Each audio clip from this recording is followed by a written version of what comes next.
person or persons that live with you. If in fact the background check comes out that your mate has a criminal record, you can be denied the apartment or the loan for the house that you're trying to buy. So it's no longer I'll hide behind my husband, or I'll hide behind my wife. It doesn't work that way, because Big Brother is always looking. And now they have big sisters that are looking. So we wanted you to know that, so you have more information as you talk about this subject of criminal record expungements, criminal record system changes. That's what we're talking about here when we talk about a groundswell of getting people home. So you've heard a lot of information. You've heard people talking. You've heard me talking. We want to give you one bit of information, and then I want to open it up for you to ask questions.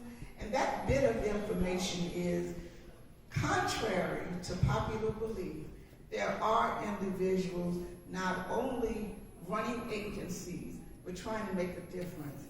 There's one agency here, old agency, Charlotte Area Fund. What they found out was we can do all the construction training, we can do all of the HVAC training, all of the training that we want to do. But when we train these individuals and then we try to place them on the job, they can't get jobs because of their criminal records. Well, this particular agency didn't want to just walk away and say, oh, well, we can't help you because you have a criminal record. They said, we need to do something about this because it's hurting a large population of the people we serve. So what did they do? They called us, Mecklenburg Council of Elders, and said, we have a large number of individuals we train, and they know their job. They can't get the job because of their criminal records. What can you do to help us? And we decided to include on our site, that site that we gave you, mecklenburgcoe.org, a site where they can go to the site, register, say who referred them, and then we can increase their numbers of success on placing people on jobs.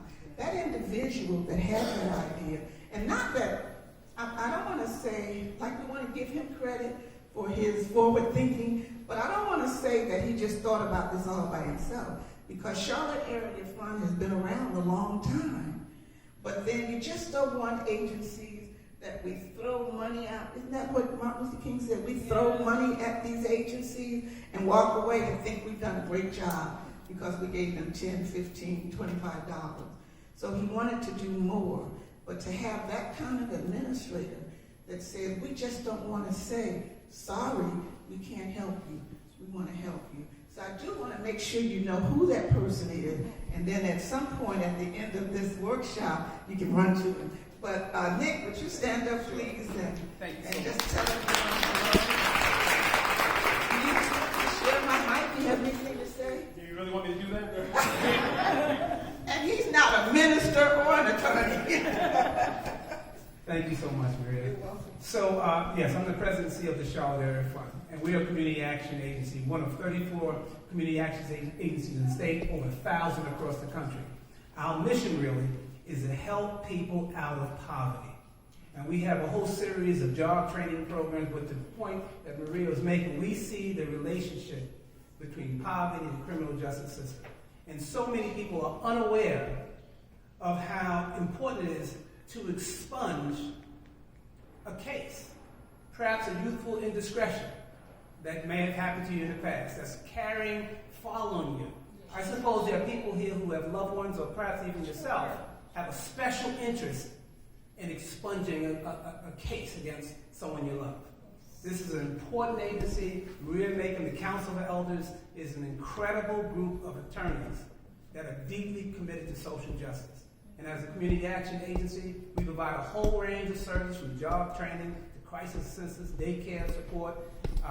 We have a series of job training programs, but none of that matters if you have a charge against you that's blocking your future, right? So we're 50 out of 50. We're the least favorable city in the nation for helping poor people get to work in the middle class. The least favorable, notwithstanding all this wonderful construction that's going on. A lot of people are not participating in any of that. And part of it is because they can get a case expunged and don't even know it. There's nothing worse than being ignorant, right, about a service that can change your life and someone you love. So I'm here just to be supportive. Maria, we got your back. We're down like 4 flat tires with you. That's right. I want to mention one thing that Nick didn't mention. Thank you. And that is on January 23rd, there will be a full information-only expungement clinic at Charlotte Area Fund. We have flyers over there if you want to know. Get over there or get someone you know over there so they can get this wonderful information. Thank you. Thank you. Now, I said I would open it up for questions. I do want to open up for questions. And after your question, we wanted to introduce that other thought to you, and that thought of certificate of relief. So, are there questions? You've heard a lot. Yes. Can you stand, please? Do you want to direct your question to someone, or? I was wondering whether or not, someone coming out of incarceration, they want to get directed and expunged. What fees, and especially when you don't have anything, what fees and what do your agency do in terms of fees for that to go to expungement? I think April wants you to repeat your question. Okay. You're asking about Yes, the cost and whether or not agencies collectively get together to help those to cover that cost. He's asking about the cost for what we charge for, and the fee is $100, and you get 50 of that back once your paperwork comes back. So in actuality, you're getting it for $50. And what that does is help us to fund Mecklenburg Council of Elders and be able to do clinics and those things that we need to do in order to put it on as well. So we've got some attorneys that's charging up to $5,000. And by the way, if you're a member of the Charlotte Area Fund, if you meet eligibility guidelines, there'll be no cost for the process. Yes, I think she was also asking were there any other agencies that help. So that, like, even though there's 100, are there any agencies that Will help fund it? will help fund that $100? I don't know any other agency. We're partnered with the Charlotte Area Fund. Yeah, the emerging trend is positive in that, 5 years ago, your only option was to hire an attorney like myself, and my normal fee ranges between $500 to $750 for an expunction. That's a barrier to a lot of people. You have some nonprofit groups who are trying to make that no or low cost for people. That's a wonderful resource. Also, certain expunctions require a $175 filing fee. However, what a lot of people don't realize is there's some paperwork you can file to say, I'm indigent. I can't afford that $175. And the courts, at least in Mecklenburg County, are very gracious in waiving that fee. So that's another alternative to avoid that $175 filing fee with some expunctions. One thing here, this is the way the form looks. It's a petition, and when you come to our expungement clinic for your criminal record to be expunged, we actually introduce those certificates. We ask you, what's going on, because we know if you haven't been working, you can't afford it.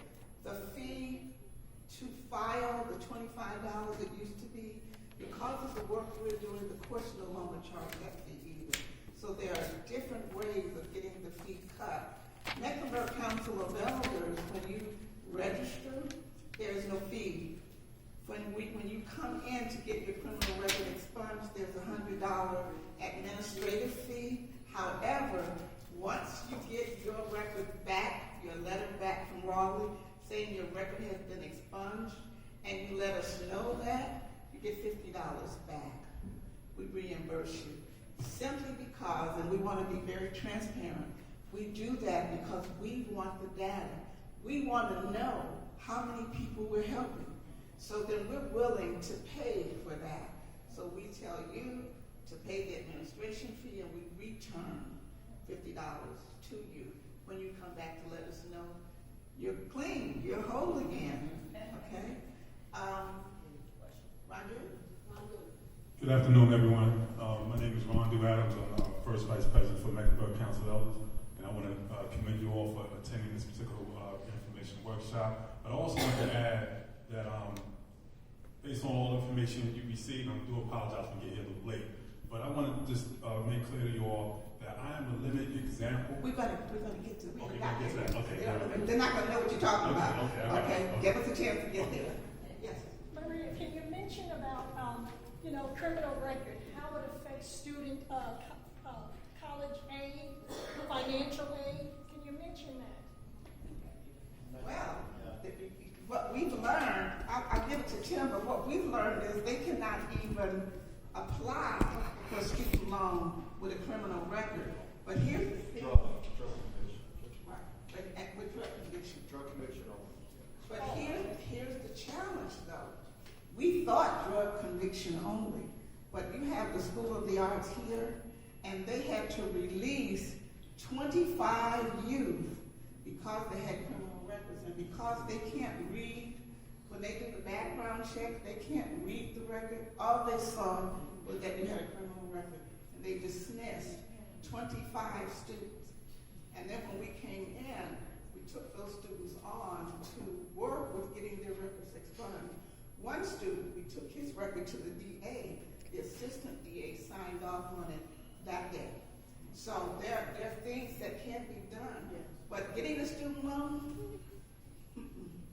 not if you have a criminal record. For federal, it's in 1998, I was in college at the time, the Clinton administration, as part of their Get Tough on Crime sort of general initiatives, said that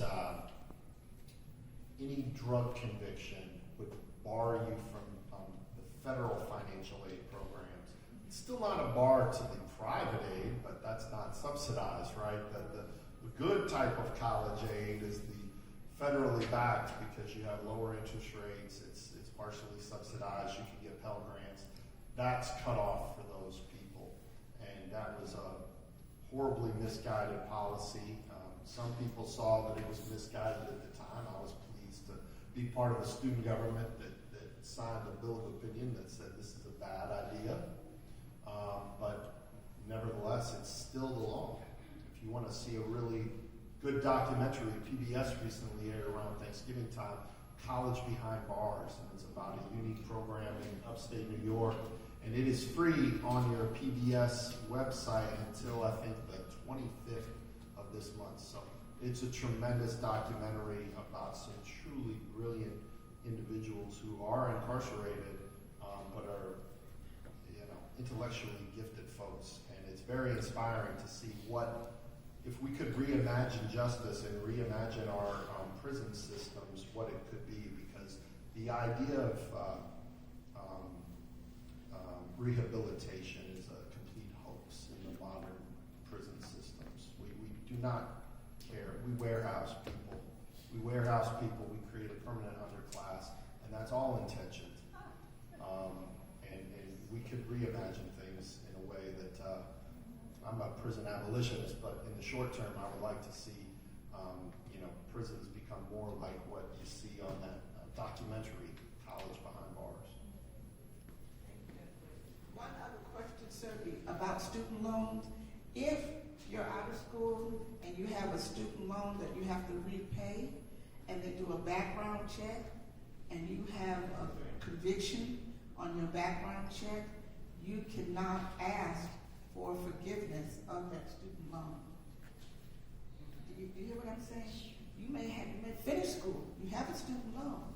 You didn't do anything while you were in school, but now, for some reason, you have something on your record that's a blight. But normally you can ask.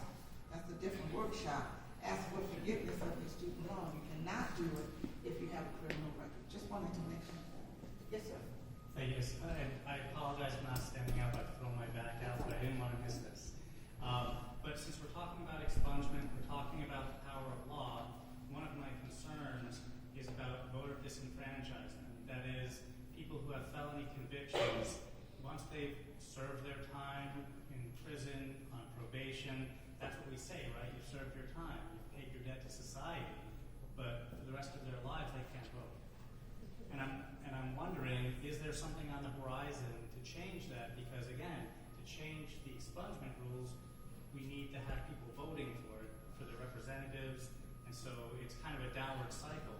If we have more and more people who are getting felony convictions, is there something on the horizon for that? In North Carolina, you can vote. They're very tricky. They say, oh, if you're a convicted felon, you can vote once your rights are restored. So it makes convicted felons think that I have to go through some process to get my rights restored. You know what the process is? Just be off of probation. Be out of prison, and your rights are automatically restored. But we don't tell people that because we want those folks to think that they're banned from it. An important thing to look at is what's happening in Florida. Okay, in Florida was one of the states that it was a permanent ban on a felony conviction, and then the public will, it was on a ballot to say no, you can vote. I think you should be able to vote while you're in prison. You count for the census. They create electoral districts based on prisoners. Yet those prisoners don't have any say so about the people that are elected to, in theory, serve them. But in Florida, they said, okay, no, now if you're a convicted felon, once you get out of prison or you're no longer on probation, you can vote. And then the state legislature interpreted it and said, oh, and also, if you owe money, you have to pay lawyer fees, fines, and restitution, and these can be tens of thousands of dollars, realistically monies that will never, ever be paid back. So it's still creating a bar. And so far, a lower court has deemed that to be constitutional. So that's something to look at. Don't trust our elected legislatures in Raleigh. They see a terrible, pernicious idea going on in another southern state, and they say, that seems like a good idea. We can lower the Democratic vote total by doing this as well. And so my fear is, hopefully there are no Republican legislators here in the audience today, that they'll get the idea of, that's not such a bad idea. Let's add this caveat that in order to vote after you're a convicted felon, that you pay your fees and fines and you have no existing monetary obligations, because that'll knock out like probably 30,000 votes statewide. But you also can vote while you are waiting to be sentenced as well. So in 2020, there are advocates that's out there, and I'm one of them, to make sure that you do still have your voting rights until you are convicted of your crime. So while we're in rotation right now to get ready to vote right now, you can still vote. But the main thing of it is being able to get out to vote. And vote for your judges, because we do have judges that are looking for re-election or to be elected. So the main thing, because these attorneys here, you still need to make sure that you vote for your judges. April, pass the mic to. Well, I just wanted to add one thing in the story on voting as far as being on probation. And so there's a case out of Hope County and or Fayetteville where a young lady named Alicia Bratcher, she was on probation, did not know she was ineligible to vote. And she was one of many, I think there were 4 people charged in that county. There's some other people charged around the state who were charged with voter fraud because they were on probation. And they were not informed by the probation officer that they could not vote. There's a